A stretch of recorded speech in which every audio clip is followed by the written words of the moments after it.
Que a graça e a paz do nosso Deus seja com você, meu irmão, minha irmã. Seja bem-vindo, seja bem-vinda a esse espaço de reflexão. Hoje quero meditar com vocês acerca de uma passagem bíblica que se encontra lá no livro do profeta Isaías, capítulo 61. Um texto muito bonito, um texto que comumente é lido nas igrejas e também bem interpretado pelos pastores, pelos pregadores que utilizam essa passagem. E o texto nos diz o seguinte: o Espírito do Soberano, o Senhor, está sobre mim, porque o Senhor me ungiu para levar as boas novas aos pobres. Enviou-me a cuidar dos que estão com o coração quebrantado. Anunciar liberdade aos cativos e libertação das trevas aos prisioneiros.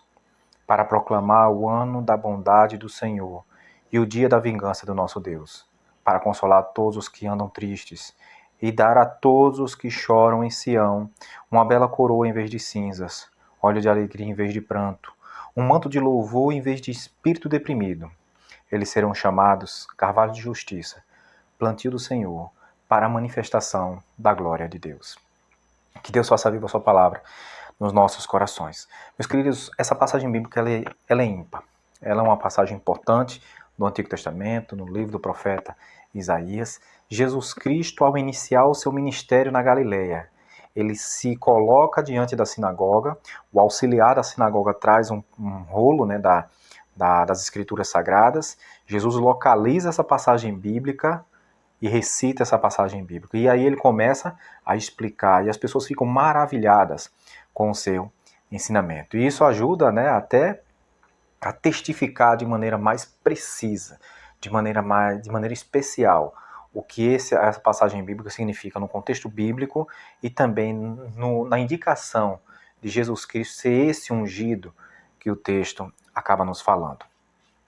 Querido, a questão da unção é uma preparação, é uma separação, uma consagração para algo específico.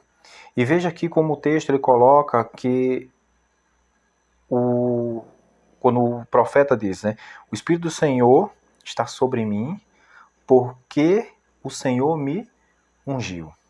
Quem é essa pessoa que foi ungida? Seria o profeta? Isso é uma referência para Israel? Isso é uma aplicação para a igreja? Quando nós interpretamos essa primeira parte de maneira equivocada, nós vamos perceber o seguinte: se fosse Israel, era Israel que teria a responsabilidade de cuidar dos que estão tristes, né? de cuidar dos que estão com o coração quebrantado, de anunciar a liberdade aos que estão cativos, né? De proclamar o ano aceitável, né? Assim, pastor, mas não era de Israel, não era de Israel essa função. Mas perceba que aqui, meus queridos, essa pessoa que foi ungida é a pessoa do Senhor Jesus Cristo. O profeta não está falando da sua pessoa, ele não está se referindo a Israel, não está se referindo à igreja, ele está se referindo à pessoa de Jesus, que tem a função, né, que tem um ministério que foi separado, que foi consagrado, né? Aí fala assim, pastor, mas quem é consagrado não é o ser humano, né? Mas eu estou colocando aqui a partir da palavra unção, né? Então veja que a linguagem humana para se referir a essa ação de Cristo, aí a ideia é que ele está designado para uma missão. E qual é a missão de Cristo? Levar as boas novas aos pobres. Cuidar dos que estão com o coração quebrantado. Anunciar liberdade aos cativos e libertação das trevas aos prisioneiros. Proclamar o ano aceitável do Senhor.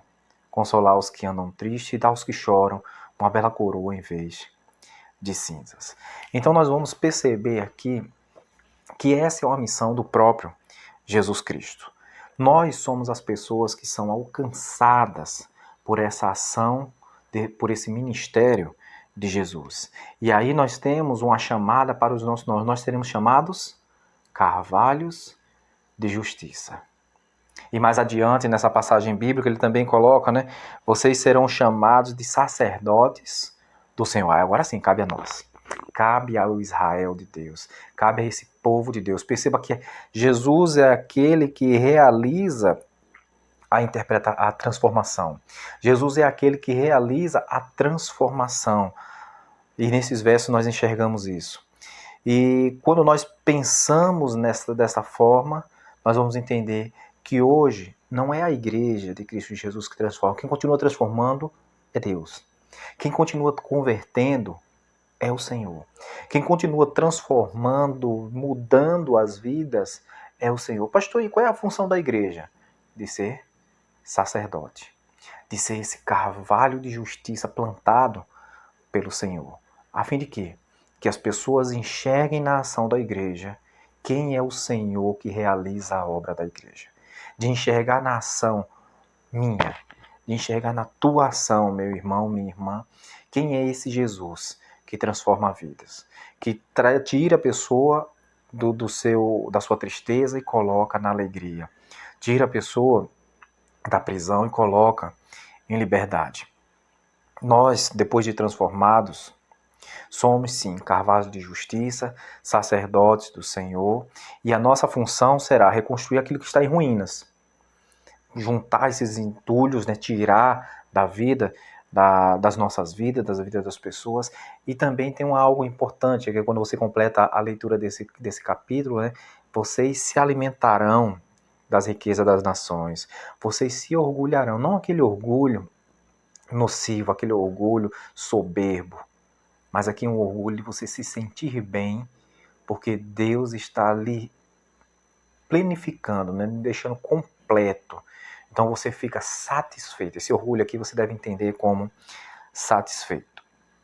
E ele até diz no versículo 9, né? Seus descendentes serão conhecidos entre as nações e a sua prole entre os povos. Né? Essa é uma fama. Né? No Antigo Testamento essa expressão era muito significativa, de ser conhecido, de ser lembrado. Né? A ideia de ter filhos, de ter netos, bisnetos, é que o nome daquele patriarca, daquele líder daquele clã, ficasse perpetuado na vida dos seus filhos.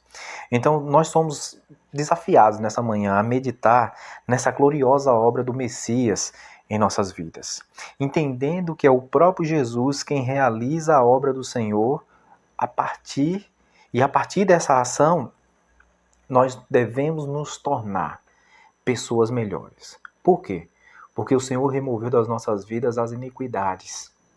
O Senhor apagou das nossas vidas os pecados. E agora nós temos todas as condições de mostrar às pessoas quem é esse Deus que transforma vidas. Meu irmão, minha irmã, medite nessa palavra em nome de Jesus. Deus te abençoe e lhe dê um domingo na sua presença. Amém.